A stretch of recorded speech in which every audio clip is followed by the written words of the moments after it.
Hello everybody, welcome back from on top of the wall. My name is Spike, and I have another Decktech for you today, and of course, it is competitive.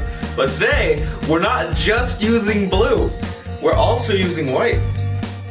I told you last week we're doing Glass Hulk control. Not quite. It feels more like it's tempo-based rather than attrition-based kind of control. It's a little bit more like we're not so interested in removing the cards themselves from play, but instead slowing our opponent down, waiting for the clock on their life to run out, and then proceeding to rub it in their face. You should have played blue. You know, just not everybody knows how to play blue, but that's just unfortunate. But there is no Gataxian Probe in this deck. I know, I just couldn't figure a way to make enough value off Gataxian Probe or have enough reasons to play it. So I know it's weird, but don't worry, we do have some things in here that are pretty close to the value of Gataxian Probe. Let's start with Glassdust Hulk. Glassdust Hulk is a 3/4 artifact creature, and it costs 3 and a white and a blue. Now, that doesn't seem like a great rate, but when an artifact enters the battlefield, it gets +1/+1 and unblockable for the turn. We are playing a lot of artifacts in this deck. Oh, trust me, there's enough. You can count those for yourself to see if we have enough. And to top it off, the shell that we're using is a Kadaltha Brothers shell minus the red, so that way we're actually slipping in a bunch of blue cards and Glass Hulk. So that way when we bounce the artifacts like normal in Kadaltha Boros, but instead in this deck, we actually are getting an artifact to enter the battlefield repeatedly, consistently, almost every single turn, whether it's one of our artifact lands, or whether it's Prophetic Prism or Alchemist Vial, and we're getting a lot of value that way with the +1/+1 on our 4/5 unblockable, and we can do it sometimes multiple times per turn each game. Now this clock is very fast, much faster than Delver, but it's played much later in the game. Now, normally in a tempo-based game, and when you're using a tempo-based strategy, you're looking to take away your opponent's free movements, something that we consider free and is normally readily available as a resource, and trying to keep them off of that, even though that it is very readily available, but without a constant supply of it, and you taking away things like free actions and things like just a normal move action in some games, taking that away from an opponent is considered tempo loss. But in Magic the Gathering, it is considered mana loss. So normally, Kadaltha Boros has its own card draw engine already built into the deck, so when we add tempo loss applied to our opponents, our now more mana-hungry deck that seeks out card advantage now has an additional advantage to it, and makes it easier for us to not only find our Glass Hulk, but to play it on curve while our opponent is still very much in the earlier stages of the game. So let's go over the draw package that we have in this deck. We have 4 Core Skyfishers and 4 Glinthawks. Now they require us to bounce something back to our hand, and we usually choose one of our 2 artifact cards that we have in the deck. 1 Alchemist Vial, well 4 Alchemist Vial, and 4 Prophetic Prism. I never get that card right. I didn't get it right in my first deck. I'm not gonna get it right now. You can't change me. So these are our primary ways of drawing cards in the deck. The deck doesn't necessarily rely on these cards very specifically to obtain value, but it is the primary focus, and it helps support Glass Hulk, which is why I like the package that already pre-existed in other decks and added it to this one. Now, to some of the value that branches off around this deck are 2 Cogworkers Puzzle Knots, and we have 2 Ghostly Flickers and 2 Aether Tradewinds. Ghostly Flicker is kind of a card that we like to play later in the game.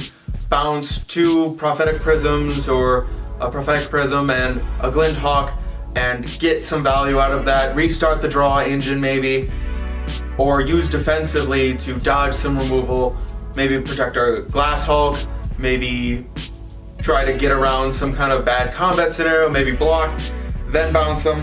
While Aether Tradewinds is a card that we would use to put our opponent farther behind and use tempo loss against them while returning one of the artifacts to our hands, or maybe return Glinthawk, try to start the card draw engine again.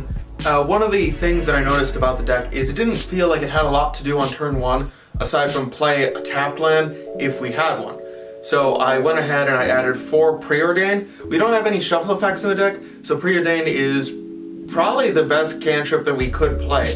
If we're just talking just a solid cantrip, it's 1 mana, scry 2, draw a card. Let's get into some of our removal.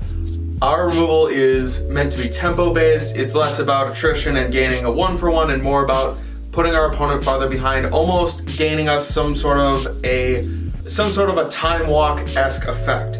Something like Memory Lapse, a 3 of, and 4 snaps. Oh, I'm sorry, that's snap. 4 snap. I like the 4 snap because on turn 2, when we have 2 mana available, they've played their first creature, or maybe their second or their third, depending what kind of creature-based deck that they have. If any creatures have been played yet, we can on turn 2 play snap, untap both of our lands, then play a Alchemist Vial or a Prophetic Prism. So we're not actually taking any of our own mana away from us. This is essentially a free spell and can actually gain us a lot more mana in the late game, making it relevant, because for 2 mana, if we untap, let's say, 2 of our bounce lands, that actually gains us 2 extra mana. So it's a 2 mana ritual that gains us 4 later in the game and puts our opponent back a little bit farther. And then we just have 2 prismatic strands to finish it up. Just a decent fog. Really. Alright, let's get into our lands. Because artifacts matter in this deck, I went ahead and got a playset of Ancient Den and a playset of Seed of the Synod. These both come in tapped. Good for us. They count as artifacts. Also good for us. Good for Glasshawk. We like them. And we also have 1 Secluded Steep, 1 Lonely Sandbar, because we sometimes overfill our hand with lands. 4 Azorius Chancelleries to bounce a land back to our hand, maybe get a little bit of card advantage off of it. 2 Islands, 1 Plains, 4 Tranquil Coves, a decent little dual land, the only decent dual land in a Pauper. Alright, in our sideboard, we have 1 Ghostly Flicker for some value. Maybe if we want to look to dodge more removal after sideboarding, like our opponent is playing a particularly interactive deck that is a little disruptive to our plans, Ghostly Flicker may be right for us. We have 2 Core Sanctifiers, just in case we have any pesky games against, let's say, Tron that has a couple Prismatic Talismans that they need to play most of their spells, or against Affinity. We also have 1 Aether Flux to help fight against Boggles or some Stompy enchantments. We also have 1 Circle of Protection Green, fighting against Elves, which is our worst matchup. We have 2 Lone Missionaries and 2 Serrated Arrows to help fight against those Elves again.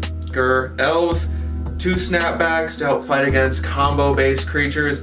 It's a free spell that we can play very early. Very good against Tireless Tribe, because we can play this for free. They may not see it coming at all, because we can discard a card from our hand. It's similar to Force of Will. It's harder to read whether they have it or not. Sometimes impossible in an opening hand. 2 Standard Bearers, again to fight against through Boggles, against Tireless Tribe.